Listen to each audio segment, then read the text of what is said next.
Yo, it's Xander, aka Xanime, back again on the YouTube scene. It's been a minute, but I've been focusing on school, getting ready to graduate, and with that being said, that's why we're here today.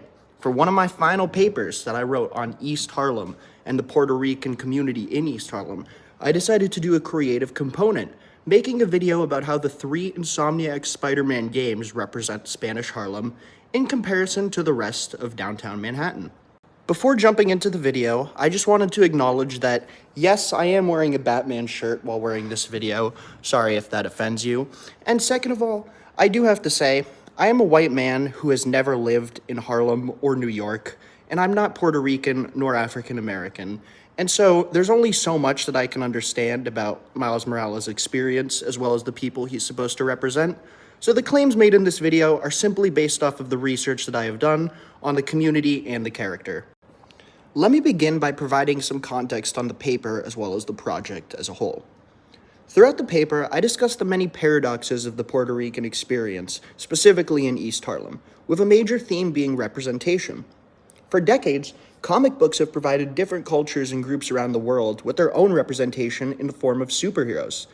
And recently, this was broken into the mainstream media with the growth of Marvel and DC Comics as two of the biggest movie producers on the planet. Newer characters often inherit the roles of previously iconic superheroes, who are usually white males. Recent examples include Kamala Khan, aka Miss Marvel, a Muslim Pakistani American from New Jersey, or Kate Bishop, the female successor of Hawkeye.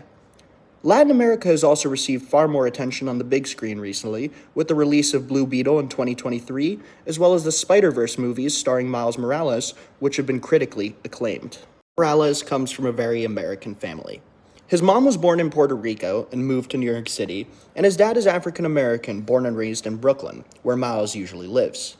However, the three Insomniac games have chosen to move Miles from Brooklyn to Spanish Harlem, using Spanish Harlem as the geographical medium through which to explore Miles' Puerto Rican identity. Why does this matter?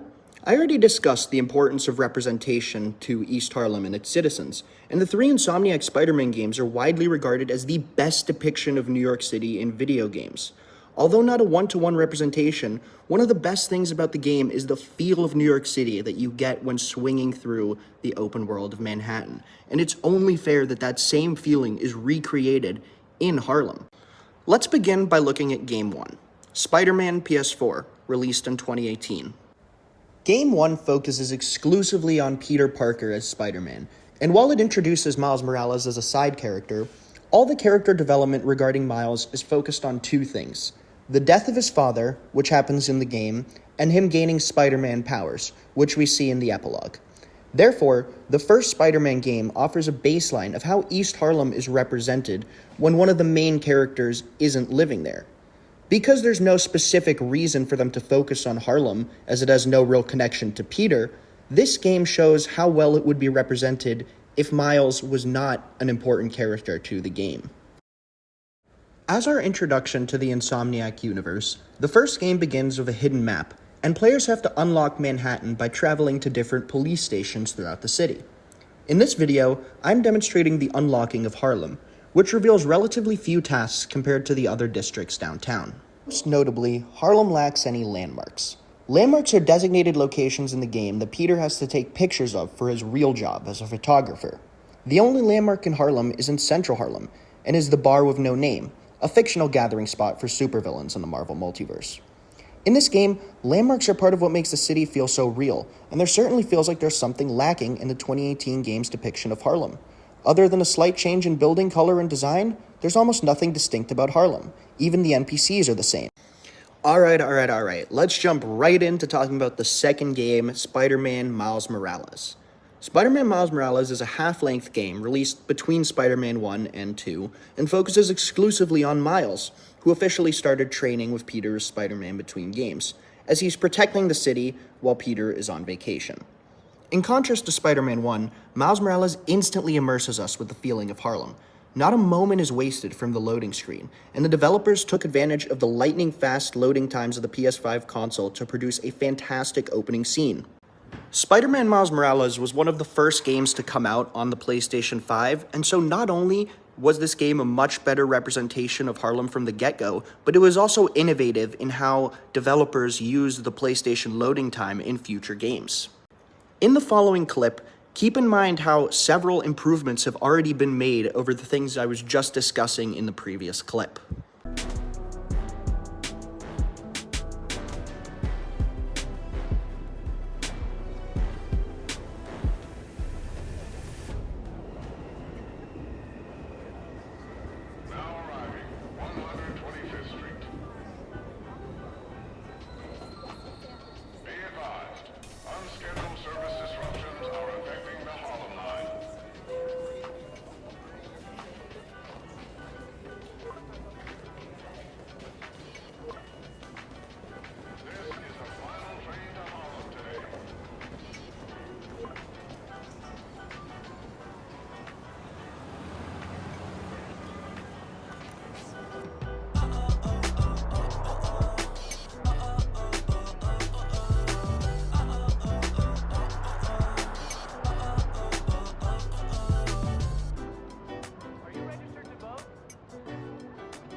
Gracias, chico. De nada.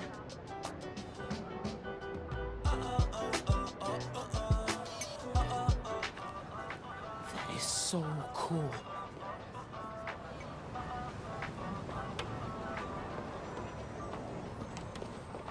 I got you. Hey, thanks. No problem. Hey, you think you're gonna add that new Spider-Man too? The kid? Yeah, maybe. Original's just my guy, you know? Yeah, I know.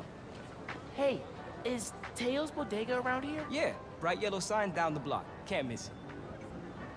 Thanks. Beautiful work, by the way. Maybe leave a little room for the new guy, just in case.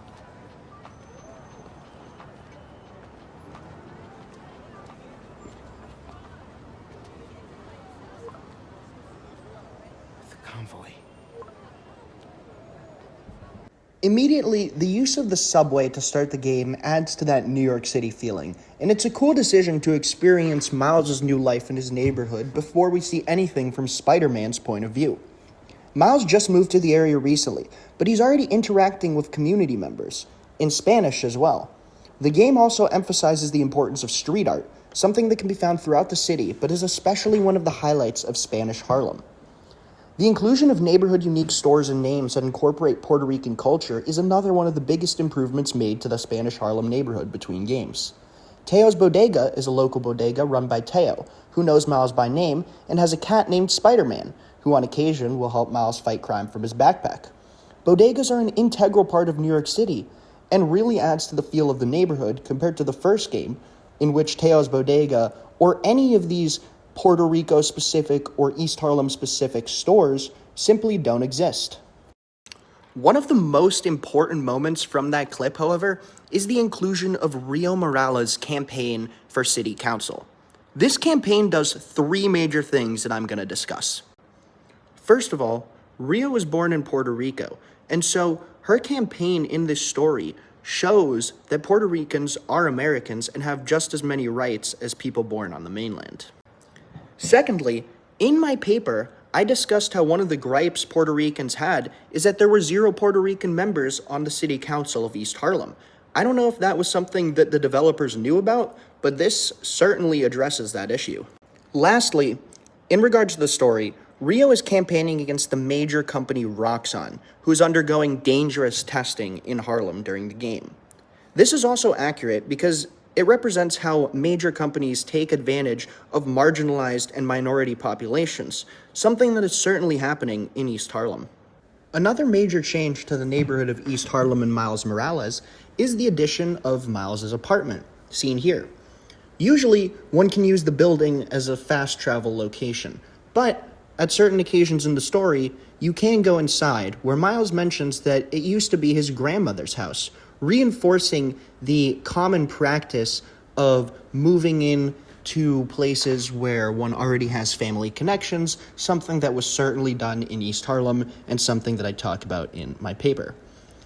In the neighborhood, we see these Puerto Rican unique stores that I'm talking about that would just be regular English stores that have standard names in all the other neighborhoods, but in this game, special attention was taken care to add names like Farmacia or Supermercado, and it even says Puerto Rico on there, although I'm hopping away on this car, making it difficult to see.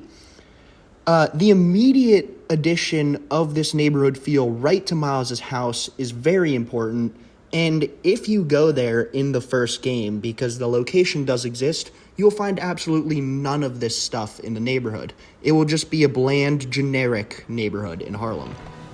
As you can see in this clip from the first game, I'm in the exact same neighborhood, but not only is there nothing unique to Miles' street or block, there's nothing unique to Harlem in general. In fact, the fact that Miles' house has literally nothing that stands out in the neighborhood by the first game shows that Harlem is probably the most bland location in the entire game, something that is certainly fixed and addressed in games 2 and 3.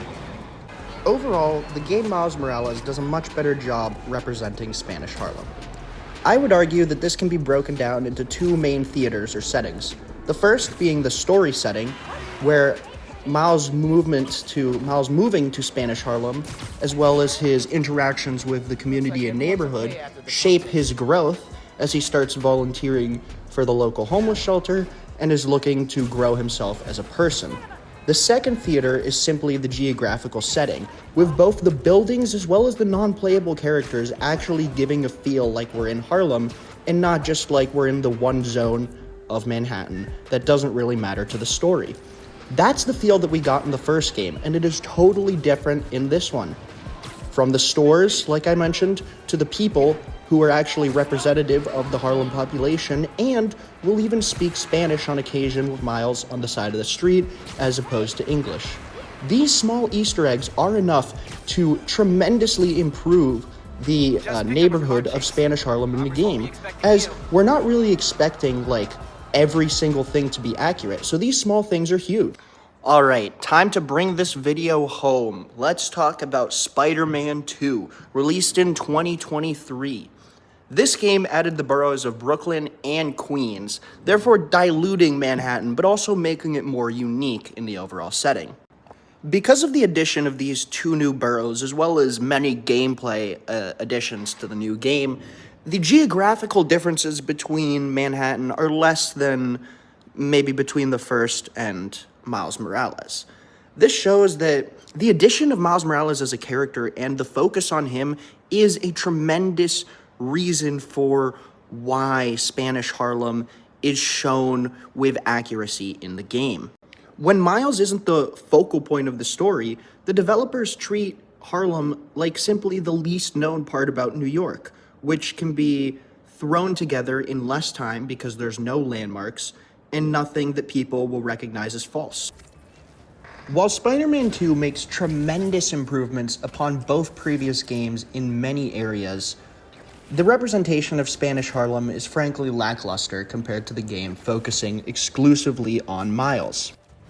While the block by Teo's Bodega is exactly the same, and the overall feel of Spanish Harlem is still pretty good, and definitely much better than the first game, I'd say that it has about 90% of what Miles Morales had in terms of creating the feel of El Barrio. Now, the reason for this could just be because they had more to tackle, but I would argue that it shows how having characters who represent groups bring more attention and focus to the overall representation of said groups. Because Spider-Man Miles Morales is focusing on Miles and Harlem, it is much more integral to the story than even the second one. Example, Miles' apartment is no longer really a location in the second game, and although it exists, the cool stores with Spanish names located on his street are no longer there, which shows the developers simply didn't take the time to create the area around Miles' apartment But it is really interesting to me that they went back to the first game for that setting rather than what they had in Miles Morales, which was much better. It does show that although this is something they are thinking about, with the second game being filled with Puerto Rican flags and street art representing Puerto Rico or Puerto Rican culture, especially in East Harlem, that they don't fully care about representation.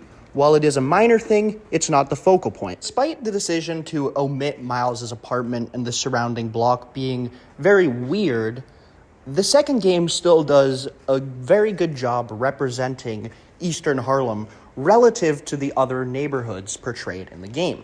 In fact, this game even has a side story that takes place fully in Harlem involving a cultural museum, something that I discussed in the latter third of my essay. Because of this, I wanted to explore this side story and how it works as a good representative piece. Fill you in on the clips that I wasn't able to capture. The side story starts when Miles learns from his mom that a cultural museum in Harlem is at risk of being shut down due to stolen items. The benefactor of the museum is not willing to sponsor the new opening without all of these items present, and therefore Miles and his alter ego Spider-Man are on the case, trying to get this museum running because it could be a very important moment and a very important place for the community. In this scene here, Miles is exploring through a music festival, looking for the famous Charlie Parker saxophone. This side story not only introduces us to legendary musicians throughout Harlem, ending with a tour of the museum and the artifacts located inside, but also, through scenes like this, allows Miles and the player to experience culture through music from various groups throughout all of Harlem. In my paper, I discussed the idea of exclusivity through inclusivity, which I believe is another one of the paradoxes of the Puerto Rican experience in Spanish Harlem. One of the few museums focusing purely on Puerto Rican culture was revamped to focus on all Latin American culture, taking away from the small island of Puerto Rico by focusing on the vast world of Latin American music and art. For Puerto Ricans in Spanish Harlem, this was misrepresentative because the one museum that they had was now no longer about them. I would, however, go as far as to say that the idea of exclusivity through inclusivity does not actually exist in a 50 gigabyte game that can only hope to capture so much. In a game like Spider-Man, I think the representation of Harlem as a whole is a good thing, because to distinguish between Harlem and Spanish Harlem, which is maybe something that should be being done by tour guides and people who are actually responsible for cultural interaction with the real Harlem, is not something that I think is at all necessary or expected for a game the size of Spider-Man. In fact, I would say introducing people to the culture of Harlem music has no negatives about it, and honestly is better than what I expected. I would like to end this video with some conclusionary remarks. First of all, I am Boston through and through, and I have had very little experience with New York, especially in my childhood. I never really started visiting New York City until I think 2019 or 2017 might have been my first trip there ever, and Spider-Man PS4 came out in 2018. When this game came out, I spent probably about 3 days straight completing the entire game right before school started, so I wasn't really doing anything. And I'm not even kidding when I say that this game literally introduced me to Manhattan and familiarized me with the districts and regions inside of it. Yes, I did know what the Empire State Building was, and I probably could have pointed you in the direction of the Statue of Liberty, but I couldn't even have told you where districts like the Financial District, Chinatown, or the Upper East Side were, let alone Spanish Harlem. I did not really know where Harlem was on a map until I saw the map in Spider-Man and played through it. I knew Harlem because, as a superhero fan, there are plenty of other representative characters who usually patrol through Harlem, but because it was never in like an open world video game type setting, I never got like that geographical feel like I understand exactly where it is, which is something that happened in these Spider-Man games. I would like to end this video by simply giving a grade for how well I think each of the games represented Spanish Harlem as a whole. So for the first game, I'm going to give it a 2 out of 10. Harlem is definitely the most bland and lackluster region, and like I said, the non-playable characters don't even show any difference from anywhere else downtown. Additionally, story-wise, there's not really anything going on with Miles, character development-wise or story-wise, that involves his Puerto Rican heritage or culture. Now, I would give Spider-Man Miles Morales a 9 out of 10. It shows tremendous improvements from the first game, has people speaking Spanish in the neighborhoods, has local Puerto Rican stores with Spanish names, and incorporates Miles's home, Miles's family, and his culture into the story about Miles, focused in Harlem. So this game does a much better job both with the story and with the overall geographical representation of the setting. And lastly, I would give Spider-Man 2 a 7.5 out of 10.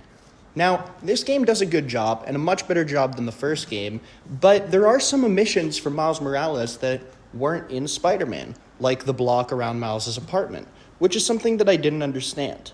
The one thing I will say about Spider-Man 2 is it definitely improves on the story aspects of Miles exploring his Puerto Rican culture, with the side story about the museum that I talked about, but also expanding on conversations between Miles and his mother, who, being the side of his family from Puerto Rico, generally involves Spanglish, often involves Puerto Rican cultural dishes if they're having dinner, and other stuff that I think show slight improvements in terms of the story.